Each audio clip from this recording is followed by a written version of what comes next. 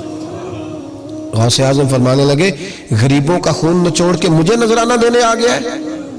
غریبوں کا خون نچوڑ کے. پیر صاحب نے کبھی پوچھا نہیں فیکٹری والے سے کہ تم مزدوروں کے ساتھ کیا علاج کرتا ہے. پیر صاحب نے کبھی سوال نہیں کیا کہ یہ جو لے کے آ رہا ہے کہاں سے لے کے آ رہا ہے. غوث اعظم رضی اللہ تعالیٰ عنہ فرمانے لگے میں تیرے پردے نہیں کھولنا چاہتا تھا, تو باز ہی نہیں آ رہا, غریبوں کا لہو نچوڑ کے تو مجھے نذرانہ دینے آ گئے ہو. فرمایا نکل جا ورنہ یہ خون اتنا بہاؤں گا کہ تو بھی بہہ جائے گا, تیرا محل بھی بہہ جائے گا. لوگوں کا خون نچوڑ کے مجھے نظر نیاز دینے آ گئے ہو. حضور غوث اعظم جواں فکر, جواں سوچ, انقلاب مزاج صوفی تھے. جمعے کا خطبہ دینے آئے تو ایک شخص نے کہا حضور ایک ظالم آدمی کو گورنر بنا دیا ہے بادشاہ نے بغداد کا.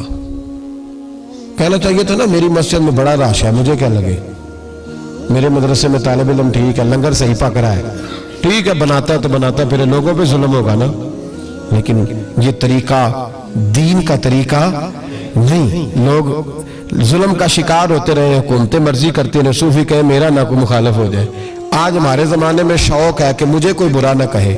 وہ بھائی کہہ لے جس نے برا کہنا ہے کہے, یہ کوئی بری بات ہے. قرآن کہتا ہے اللہ کے بندوں کی علامت یہ ہے یجاہدون فی سبیل اللہ, وہ اللہ کے راستے میں جہاد کرتے ہیں. ولا یخافون لومۃ لائم, اور کوئی انہیں برا کہے تو وہ اس کی پرواہ نہیں کرتے, وہ جہاد میں لگے رہتے. کہے جس نے کہنا ہے, سانو تخت ادارے دی لوڑ کی ہے, نالے کی لگے شہر ببول دے نال, اسی اپنی بال کے سیکنے ہیں, سانو کی لگے کسی اور دے نال. کہے جس نے کہنا ہے, کوئی پرواہ نہیں, بات کھری اور سچی ہونی چاہیے.